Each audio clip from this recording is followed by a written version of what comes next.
বন্ধুরা সবাইকে নমস্কার, খুলুমখা।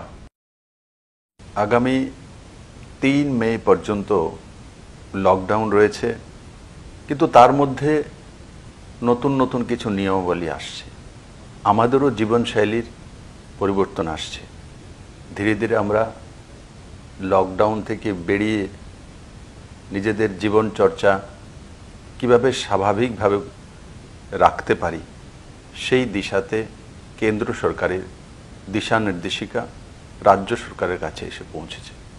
বন্ধুরা, সিঙ্গেল দোকান মানে একটি দোকান গলি মহল্লাতে, যেখানে হয়তো বাড়ির সামনে একটি দোকান রয়েছে বা মহল্লাতে একটা দোকান রয়েছে, সিঙ্গেল ডিস্টেন্স রয়েছে, সেই দোকানগুলো খোলার অনুমতি কেন্দ্র এবং রাজ্য সরকার দিয়েছে। গ্রামীণ অঞ্চলে বাজার খোলার অনুমতি কেন্দ্র এবং রাজ্য সরকার মিলিতভাবে দিয়েছে। কিন্তু এটা খেয়াল রাখতে হবে, গ্রামীণ বাজার খুলব, দোকান খুলব, কিন্তু তার মধ্যে সোশ্যাল ডিস্টেন্সিংয়ের যে নিয়মাবলী রয়েছে সেগুলোকে কঠোরভাবে পালন করে নিজ নিজ দায়িত্ব আমরা সম্পূর্ণভাবে নিভাবো। বন্ধুরা, সরকারের সঙ্গে সঙ্গে জনতার দায়িত্ব রয়েছে। জনতার দ্বারাই সরকার তৈরি হয়, সরকার তার বাইরে কোনো কিছুই নয়। বাজারগুলো যখন আমরা খুলব, তখন সেই বাজারগুলো সোশ্যাল ডিস্টেন্সিং মেনটেন করার জন্য যে নিয়মাবলী রয়েছে সেগুলোকে সঠিকভাবে পালন করার জন্য আমি আজকে বাজার কমিটিগুলোর কাছে আগ্রহ প্রকাশ করব এবং বিনম্রভাবে নিবেদন করব যে আমরা পুলিশ নির্ভরশীল না হয়ে ভলেন্টিয়ার নির্ভরশীল ব্যবস্থা তৈরি করি। সেটা আমাদের পার্মানেন্ট ব্যবস্থা হবে। পুলিশ আমাদের পার্মানেন্ট ব্যবস্থা নয়, পার্মানেন্ট ব্যবস্থা হবে ভলেন্টিয়ার ব্যবস্থা। আমাদের নিজেদের মধ্যে থেকে বাজার কমিটির পক্ষ থেকে কিছু ভলেন্টিয়ার নির্ধারিত করা এবং সোশ্যাল ডিস্টেন্সিংয়ের যে নিয়মাবলীগুলো সেগুলো স্বাস্থ্য দপ্তরের কর্মীদের সঙ্গে বা পুলিশ দপ্তরের যারা কর্মী রয়েছেন তাদের সঙ্গে আলোচনা ক্রমে সেই গাইডলাইনকে মেনে আলাদা আলাদা বাজারগুলোর মধ্যে ভলেন্টিয়ার নিযুক্ত করা ওর তার জন্য সোশ্যাল ডিস্টেন্সিং মেনটেন করে বাজারগুলোকে সঠিকভাবে পরিচালনা করা, স্থায়ী দায়িত্ব নিয়ে নেওয়া।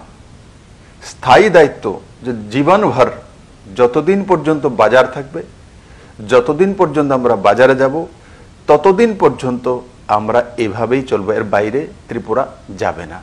মাস্ক, আজকে বাড়িতে মাস্ক তৈরি হচ্ছে, অনেক সেলফ হেল্প গ্রুপগুলো তৈরি করছে। ত্রিপুরাতে একসময় মাস্কের জন্য আমাকে অনেক চিন্তা করতে হচ্ছিল যে মাস্ক কোথায় পাবো, কিভাবে আসবে, কিন্তু আজকে ত্রিপুরার ঘরে ঘরে মাস্ক তৈরি হচ্ছে। তো মাস্ক ইউজ করা, আগরতলা কর্পোরেশন এবং বাকি যে 19টি লোকাল বডি রয়েছে, মিউনিসিপ্যাল কাউন্সিল, সেগুলোর মধ্যে কোনোভাবেই আমরা যত্রতত্র থুতু ফেলব না এবং ইউরিনালে যাব না বাইরে। তার জন্য রাজ্য সরকার জরিমানার ব্যবস্থা করেছে। এখানে সেখানে যদি আমরা থুতু ফেলি তো আমাদের উপরে আর্থিক জরিমানা হবে। আমি আশা করি কাউকে জরিমানা দিতে হবে না। আমরা সেই ব্যবস্থাকে, যেভাবে করোনাকে আমরা জয়ী হয়েছে ঠিক এই ব্যবস্থাকেও নিজের জীবনে লাগু করে দেব এবং ত্রিপুরার কোনো জায়গাতে, শুধু লোকাল বডি নয়, গ্রামে গঞ্জে কোনো প্রান্তে আমরা থুতু ফেলবো না, যত্রতত্র পেশাব করার জন্য দাঁড়াবো না।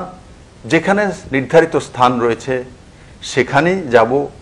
ও নিট অ্যান্ড ক্লিন থাকা, এগুলো আমাদের জীবনে যখন আসবে তো নিশ্চিত সেটা ত্রিপুরাবাসীর স্থায়ী লাভ হবে, অস্থায়ী নয়, স্থায়ী লাভ হবে। বন্ধুরা, আমরা আজ থেকে সিদ্ধান্ত করে নিই যে আমাদের বাড়ি আমাদের বাজার। আগে ভাবতাম বাড়িটা আমার, বাজারটা তো আমি যাব, চলে আসব, তারপর ওটা অন্যের। না, আজকে থেকে আমাদেরকে সিদ্ধান্ত করতে হবে, আমার বাড়ি আমার বাজার, আমাদের বাজার আমাদের পরিবার। এই বাক্যগুলো আমাদের সমাজ ব্যবস্থার মধ্যে এবং নিজের জীবনে আমরা লাগু করব। আর এগুলো লাগু করলে আপনি স্থায়ীভাবে ত্রিপুরাতে সুন্দর এক ব্যবস্থার উদাহরণ তৈরি হবে। বন্ধুরা, প্রত্যেকটি বাজারে থার্মাল স্ক্যানিং রাজ্য সরকার স্বাস্থ্য দপ্তরের মাধ্যমে তার ব্যবস্থা করবে। আর যেখানে তার ব্যবস্থা নেই, আমি আপনাদের কাছে বাজার কমিটির কাছে নিবেদন করব, পার্শ্ববর্তী যে অ্যাডমিনিস্ট্রেশনে যে অফিস বা অফিসার রয়েছেন সেই সংশ্লিষ্ট দপ্তরের তার সঙ্গে যোগাযোগ করা, আর তার সঙ্গে যোগাযোগ করে সেগুলোকে সঠিকভাবে সময়ের মধ্যে লাগু করা।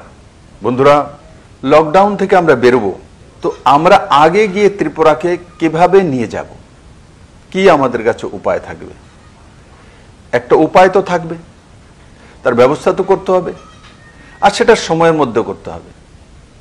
সময় বলবান হয়, সময় পেরিয়ে গেলে আমরা চেষ্টা করলেও আমাদের ইকোনমিকে ধরে রাখতে পারবো না।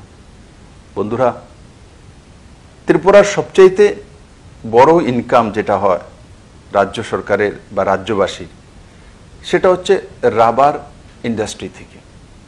বড় মাত্রার রাবার চাষি রয়েছে, ও প্রায় ১,৫০০ কোটি টাকা ত্রিপুরা সরকারের বাৎসরিক ইনকাম হয় রাবারের মাধ্যমে। এখন রাবার বাইরে বিক্রি হচ্ছে না, কারণ কি? এই ইন্ডাস্ট্রিগুলো হয়তোবা পাঞ্জাবে রয়েছে, তামিলনাড়ুতে রয়েছে, ওয়েস্ট বেঙ্গলে রয়েছে, মুম্বাইয়ের আশপাশে রয়েছে। তো এই ইন্ডাস্ট্রিগুলো বন্ধ হয়ে আছে, তার কারণে রাবারের চাহিদা নেই।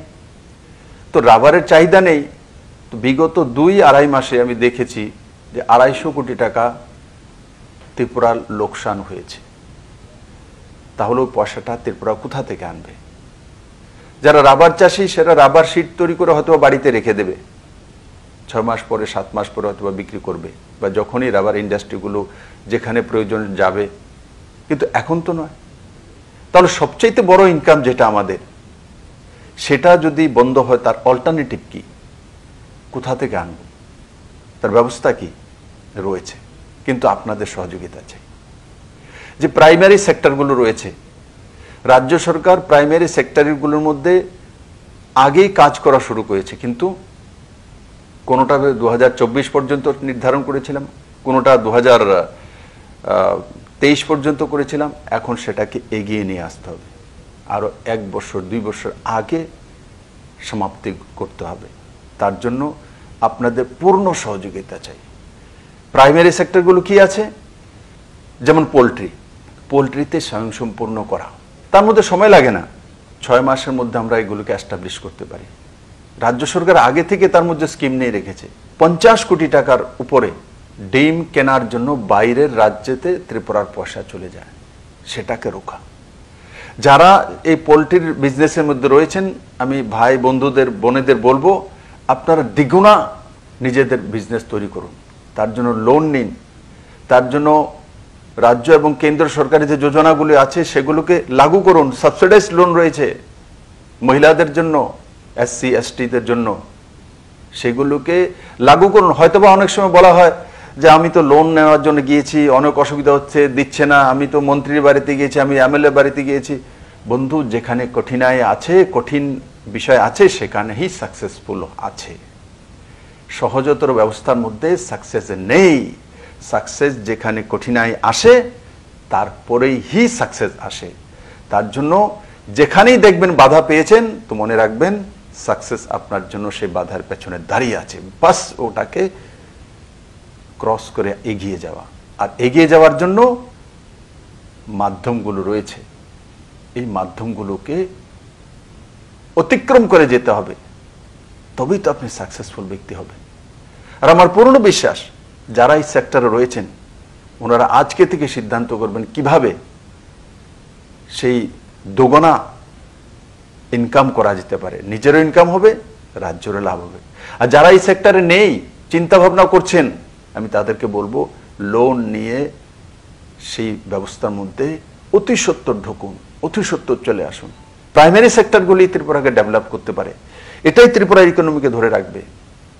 অ্যানিম্যাল হাজব্যান্ডারি, রাজ্য সরকার ডেয়ারি ডেভেলপ করার জন্য কাজ করছে, বিভিন্ন স্কিম ঘোষণা করেছে। 2023 পর্যন্ত গায়ের লোন দেওয়ার ব্যবস্থা, তার মধ্যে ইন্টারেস্ট ফ্রি, ক্লাস্টারে করা। আপনারা সবাই জানেন।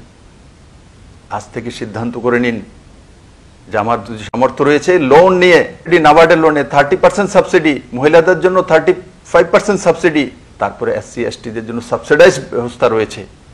সেই ব্যবস্থাগুলোকে কাজে লাগিয়ে নিজের ঘরে 2-3টা গাই পালা। 1 বছরের মধ্যে ইনকাম দিচ্ছে আপনাকে, উইদিন ইয়ার। আর কোনো ইন্ডাস্ট্রি লাগালে 1 বছরে আমাকে ইনকাম দিতে পারবে না বন্ধু। একটা বড় ইন্ডাস্ট্রি লাগালে 5 বছর, 7 বছর, 10 বছর লেগে যায়। আর এইকালে ত্রিপুরাতে 1100 কোটি টাকা বাইরে চলে যায় দুগ্ধ শিল্পে। এই 1100 কোটি টাকার মধ্যে কমসে কম 300 কোটি টাকা তো আপনারা রুখতে পারেন গাই পেলে। সাবসিডাইজ লোন আছে। অনেকে ভাবে যে গাই পালা কঠিন কাজ, শহরে কিভাবে পালবো। আমি শহরেও দেখেছি। আমার বনমালীপুরে এক বোনের বাড়িতে আমি প্রথম গিয়েছিলাম রবিবারে দুপুরে খাওয়ার জন্য। তখন দেখেছিলাম আমার সেই দিদি সরকারি চাকরিতে ছিলেন, রিটায়ার্ড হয়ে গেছে, কিন্তু দিদি আগরতলা আসলে বনমালীপুরের মধ্যে নিজের বাড়িতে গাই পালেন।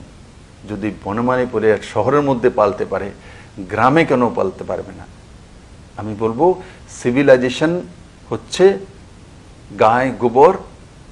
আর এগুলো আমাদের ব্যবস্থার সঙ্গে আজকে নয়, মানে প্রাচীন কাল থেকে আমরা বাড়িঘর গ্রামের মধ্যে, আমি মাকে দেখেছি সকালবেলা উঠে গোবর দিয়ে বাড়িকে শুদ্ধ করা। তো এগুলো আমাদের ব্যবস্থার মধ্যে রয়েছে। তারপর ধূপধুনা দেওয়ার জন্য গোবরের, শুকনো গোবরের সেগুলোকে ইউজ করা হতো। তাই বন্ধুরা, কমসে কম নিজের বাড়িতে 1টা বা 2টা গাই পালা, তুরন্ত সিদ্ধান্ত করা, আর নিয়ে আসা বাজার থেকে, যেখান থেকে সংগ্রহ করা যেতে পারে তার ব্যবস্থা করা। এটা তাড়াতাড়ি ত্রিপুরা ইকোনমিকে ডেভেলপ করবে। কারণ করোনার এই যে আর্থিক বিপর্যয়ের পর ত্রিপুরাকে উঠাতে গেলে এই সেক্টরগুলোর মধ্যে আপনাদেরকে আসতে হবে। আর আপনারা নিশ্চিত আসবেন, ও ত্রিপুরার ইকোনমিও ঠিক থাকবে। বন্ধুরা, হর্টিকালচার সেক্টর বড় সেক্টর। ত্রিপুরাতে কমলা লেবু হয়, ত্রিপুরাতে কাঁঠাল হয়, তার সঙ্গে সঙ্গে বড় মাত্রায় কুইন এবং কিউ আনারস হয়। আর বাকি কাজু রয়েছে, আর অন্যান্য ফল ত্রিপুরাতে বিভিন্ন ডিস্ট্রিক্টে দেখা যায়। রাজ্য সরকার এবং কেন্দ্র সরকার ক্লাস্টার অনুসারে 1 ডিস্ট্রিক্ট 1 ফ্রুটস, 1 ডিস্ট্রিক্ট 1 ক্রপ কেন্দ্র সরকার সিদ্ধান্ত করেছে। রাজ্য সরকারও সিদ্ধান্ত করছে ব্লক ওয়াইজ এই কাজগুলো করবে।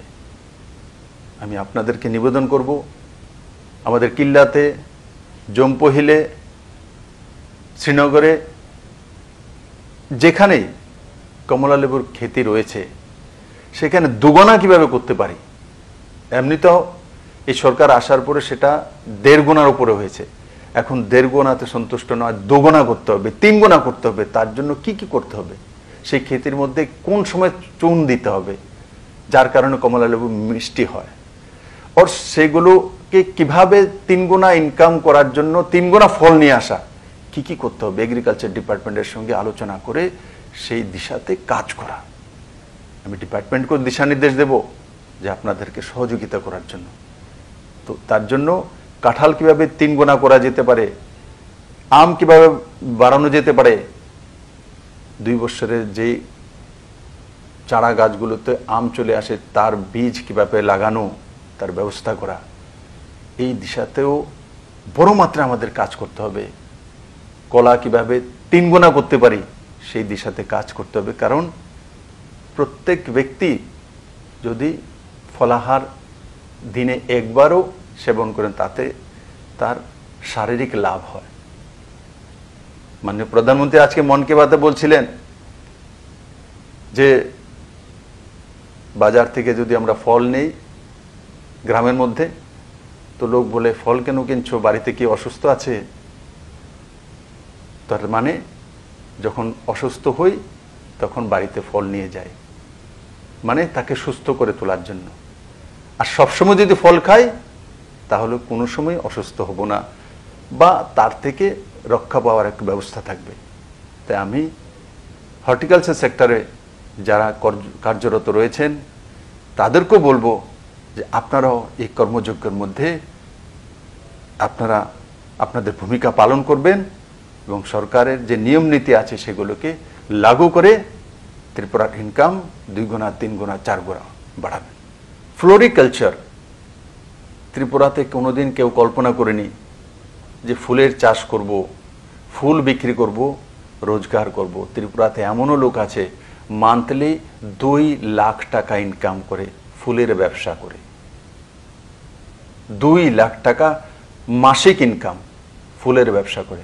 কেউ আজ থেকে 10 বছর আগে কল্পনাও করেনি যে ত্রিপুরাতে ফুলের বিজনেস করব আর মাসে 2 লাখ টাকা ইনকাম করব। আজকে ত্রিপুরা সেই জায়গায় চলে এসেছে। আমরা রাজ্য সরকার থেকে সিএম রিলিফ ফান্ড থেকে 700 ফুল চাষিকে 2000 টাকা করে দেওয়ার ব্যবস্থা করেছি। তো 700 ফুলের চাষি তো রয়েছে, তার সঙ্গে মাঝখানে ট্রেডিংও অনেক লোক রয়েছে। তো মূল চাষি 700 যদি থাকে তো 700 ফ্যামিলি, তো ওই 700 ফ্যামিলিকে এখন থেকে সেই কাজগুলো শুরু করতে হবে যে যে ফুল দুগুণা তৈরি করা, কারণ ফুল কিন্তু বিক্রি হবে। লকডাউন খোলার পর ফুল বিক্রি হবে, আর ফুল অতি সহজে কার্গোতে কলকাতায় চলে যেতে পারে, দিল্লিতেও চলে যেতে পারে, আর পার্শ্ববর্তী রাষ্ট্রও যেতে পারে। আখাউড়া বর্ডার দিয়ে ঢাকা পর্যন্ত অনায়াসে 1.5-2 ঘন্টা বাইকারে পৌঁছে যেতে পারে। তো সেই বিজনেসের মধ্যে চলে আসা, কারণ ফুল সিজনাল, আপনাকে ম্যাক্সিমাম 6 মাসের মধ্যে রোজগার দিয়ে দেবে, ম্যাক্সিমাম। তার সঙ্গে সঙ্গে এগ্রিকালচার সেক্টর, আজকে ত্রিপুরাতে লকডাউনের কারণে পাতা ফসল বিশেষভাবে লোকসান হয়েছে, বাজারে হয়তো বা সঠিকভাবে চেইনে আসতে পারছে না। রাজ্য সরকারের নজর রয়েছে, তার মধ্যে কাজও করছে, সাহায্যের হাতও বাড়িয়েছে, কিন্তু সম্পূর্ণ একদম সঠিক হয়ে গেছে, পারফেক্ট হয়ে গেছে এটা আমি বলবো না। যখন ডিজাস্টার হয়, যখন ক্রাইসিস হয়, তা আমরা যখন বলি ডিজাস্টার হয়েছে, আমরা যখন বলি ক্রাইসিস হয়েছে, তখন আশা কিভাবে করব ডিজাস্টার আর ক্রাইসিসে 100% হবে? আমার কিছু কিছু বন্ধু মিত্র বিভিন্ন জায়গাতে পত্রপত্রিকায় আমি দেখি যে এটা সঠিক হচ্ছে না, ওটা সঠিক হচ্ছে না। বন্ধুরা, আপনিও জানেন ডিজাস্টার চলছে, ডিজাস্টারে সব কিছু সঠিক হয় না, ক্রাইসিসে সব কিছু সঠিক হয় না, সময় আমাদের সঙ্গে নেই। তার জন্য এই সময়কে হারিয়ে এগিয়ে যেতে হবে, তার জন্য সবার সহযোগিতা চাই। এখন আলোচনা না করে, সমালোচনা না করে কিভাবে ওই ডিজাস্টার থেকে বেরিয়ে আসবো তার রাস্তা তৈরি করা, রাজ্য এবং কেন্দ্রীয় সরকার মিলে সেই দিশা তৈরি করছে।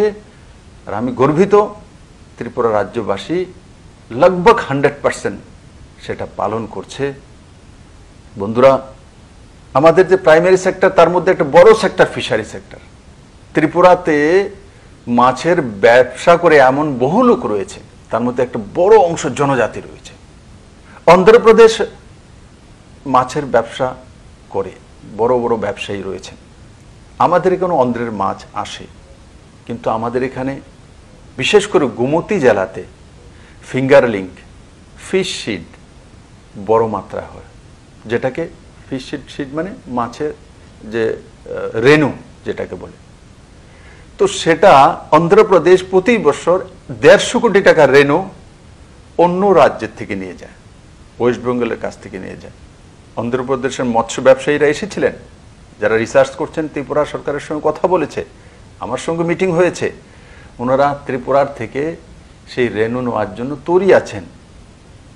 যারা মৎস্য ব্যবসায়ী ওনারা অবগত আছেন যে এই বিষয়ে আলোচনা হয়েছে, দিশানির্দেশিকা গিয়েছে। আমি সমস্ত মৎস্য ব্যবসায়ীদের বলবো, আপনারা এই 150 কোটি টাকা যে অন্ধ্রপ্রদেশ অন্য রাজ্যের থেকে রেনু নিয়ে যাচ্ছে, সেই রেনু কেন ত্রিপুরা থেকে যাবে না? ওনারা তো তৈরি আছেন। আপনারা ফিশারি ডিপার্টমেন্টের সঙ্গে যোগাযোগ করেছেন, কিন্তু এখন যোগাযোগ করা না, কার্যান্বিত করা আপনাদের দায়িত্ব। যান, আপনারা যেখানে রেণু চাষ করছেন 4 টাইম কিভাবে হতে পারে, 5 টাইম কিভাবে হতে পারে, 6 টাইম কিভাবে, 10 টাইম কিভাবে হতে পারে, সেই দিশাতে কাজ করুন। রাজ্য সরকার সাহায্য করবে, ফিশারি ডিপার্টমেন্ট সাহায্য করবে। আর সাহায্য যদি কোনো অফিসার করতে নাও চায় তো বলুন মুখ্যমন্ত্রী বলেছে, তার জন্য তার উপরে দবাব ডালুন, প্রেসার করুন। আপনাকে রেণু অন্ধ্রপ্রদেশে পাঠাতে হবে। এই বছরে 150 কোটি না হোক 50 কোটি শুরুয়াত তো করুন। আপনারা পারবেন, আপনাদের মধ্যে সেই মানসিকতা রয়েছে। এখানে বহু ফিশারির যে কাজ করছেন আমার ভাই বোনেরা, সাকসেসফুল ব্যক্তি ত্রিপুরাতে রয়েছেন, নিজের উদ্যোগে সাকসেস হয়ে দেখিয়ে দিয়েছেন। আমি এমন 2-1টি জায়গায় গিয়েছি এবং প্রত্যক্ষ করেছি যে ওনারা কিভাবে একে অনেক ভেতরে যে প্রত্যন্ত অঞ্চলে সেই ফিশারি ব্যবস্থা করে, হেসারি করে, পোলট্রি করে নিজেকে সাকসেসফুল বিজনেসম্যানে পরিণত করেছেন। যদি আগরতলা থেকে 70 কিলোমিটার ভেতরে করতে পারে তো শহরতলির আশপাশে যারা রয়েছেন এরা কেন পারবেন না? বন্ধুরা, fishery sector, animal husbandry sector, agriculture sector, sericulture sector, floriculture sector, এই সেক্টরগুলো ত্রিপুরাকে রোজগার এনে দেবে। আর আমি যে বিষয়গুলো বললাম এগুলোর মধ্যে যারা যারা বিজনেসে রয়েছেন ওনারা আজকে থেকেই সিদ্ধান্ত করে নিন। মাননীয় প্রধানমন্ত্রী বলতে কৃষকদের আয় দুগুণা, আমি বলবো দুগুণা নয়, যারা এই সেক্টরে রয়েছে আমার ত্রিপুরাবাসী, ত্রিপুরার কৃষকরা, ত্রিপুরার নজওয়ানরা, ত্রিপুরার বোনেরা, ত্রিপুরার বুজুর্গরা, ওনারা দুগুণা নয়, আমরা 10 গুণা করে দেখাতে পারবো। ত্রিপুরার মধ্যে সে তাকত রয়েছে। আর আমি বিশ্বাস করি লকডাউন থেকে একদিকে বেরোবো তো বেরোনোর পরে খালি হাতে বেরোবো না। ত্রিপুরাশ্রী মায়ের পুণ্যভূমি, ত্রিপুরা খালি হাতে বেরোবে না। লকডাউন থেকে কিছু শিখে আর তার সঙ্গে পুঁজি নিয়ে বেরোবো। তার পুঁজি কি?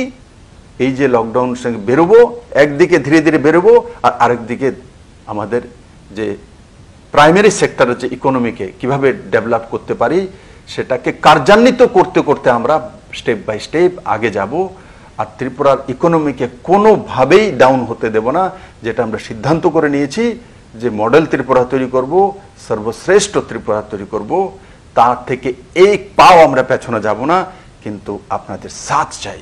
আর আমার পূর্ণ বিশ্বাস যে আপনারা আমাদের সাথ দেবেন এবং আপনারা সেটা করতে সক্ষম হবেন এবং আজকে থেকেই আপনারা সেই দিশায় লেগে যাবেন যে কিভাবে ত্রিপুরাকে ডায়েরিতে পরিপূর্ণ করা যায়, কিভাবে ত্রিপুরাকে অ্যানিমেল হাজবেন্ডারিতে পরিপূর্ণ করা যেতে পারে, ফিশারিতে। আর যেই প্রাথমিক সেক্টরগুলির নাম আমি গুনিয়ে দিলাম তার মধ্যে আপনারা আজ থেকে সিদ্ধান্ত করে নেমে পড়ুন। দুনিয়াতে কঠিন কোনো বস্তুই নেই। আর আপনার জীবনে আবারও বলবো, বাধা এসেছে, জিত আপনার নিশ্চিত।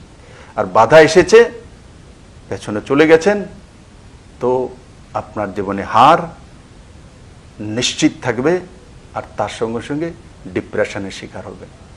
বাধা এসেছে তো বাধাকে কিভাবে জয় করতে হয় সেটা ত্রিপুরাবাসী জানে এবং প্রমাণিত করেছে।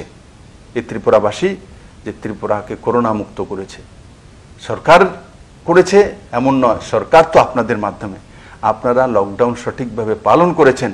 ত্রিপুরা একমাত্র রাজ্য ভারতবর্ষের মধ্যে যেখানে জানুয়ারি থেকেই আমরা এয়ারপোর্টে স্ক্যানিং শুরু করেছিলাম এবং তার সঙ্গে সঙ্গে সবার আগে ত্রিপুরা একমাত্র রাজ্য যেখানে 144 লাগু হয়েছে। লকডাউন 24 তারিখ যখন মাননীয় প্রধানমন্ত্রী দেশভর ঘোষণা করেছেন তো 23 তারিখ ত্রিপুরাতে লকডাউন 2টা থেকে শুরু হয়ে গেছে। এই সবগুলো কাজ ত্রিপুরাবাসী, ত্রিপুরা সরকারের সাথ দিয়েছে। তার জন্য আমরা করোনা থেকে বেরিয়ে এসেছি। কিন্তু খালি হাতে বেরোবো না বন্ধু, হাতে আর্থিক উপার্জন চাই। খালি হাতে বেরোবো না, হাত বন্ধ করে ত্রিপুরাবাসী বেরোবে, 2 হাত ভরে নিয়ে আসবে। আর যেটা সিদ্ধান্ত করেছিলাম 2023-24 পর্যন্ত করব, সেটা 2022-এর ভিত্তিতে আমরা কমপ্লিট করব। সাথ আপনাদের চাই। আর তার সঙ্গে সঙ্গে বন্ধুরা, আজকে অক্ষয় তৃতীয়া রয়েছে, কিন্তু অক্ষয় তৃতীয়ার মধ্যে হাজারো লোক মন্দিরে যান, পূজা অর্চনা করেন, কিন্তু লকডাউনের কারণে যেতে পারেননি। আমি সবাইকে ত্রিপুরা সরকারের পক্ষ থেকে, আমার ব্যক্তিগত পক্ষ থেকে শুভেচ্ছা জানাই। আর অক্ষয় তৃতীয়ার এই পবিত্র দিনে যাতে আমাদের ত্রিপুরার মধ্যে এই করোনা মুক্তির যে আন্দোলন আমরা জয়ী হয়েছি সেটা যাতে ক্রমবর্ধমান থাকে সেটাই আমি প্রার্থনা করব। আর তার সঙ্গে সঙ্গে পবিত্র ঈদের সামনে আগে রোজা হয়, আপনারা রোজা করছেন, আমি অত্যন্ত খুশি। আমি দেখেছি আমার মুসলিম ভাইয়েরা যে রোজা করছেন, তো ইফতার যখন করছেন তো সোশ্যাল ডিস্টেন্সিং মেনটেন করে, বেহতরিন উদাহরণ। আমি আপনাদেরকে অনেক অনেক ধন্যবাদ জানাবো, শুভেচ্ছা জানাবো যে আপনারা সুখে থাকুন, ভালো থাকুন, সুস্থ থাকুন, সেফ থাকুন, সোশ্যাল ডিস্টেন্সিং মেনটেন করে চলুন। কেন্দ্র এবং রাজ্য সরকারের যেই নিয়ম কানুনগুলো আছে সেগুলো সঠিকভাবে পালন করুন। আর প্রাইমারি সেক্টরকে আমরা সবার আগে নিয়ে যাব, সবাই একসঙ্গে কাজ করব এবং সাকসেস নিশ্চিত আসবে। সবাইকে অনেক অনেক ধন্যবাদ। জয় হিন্দ।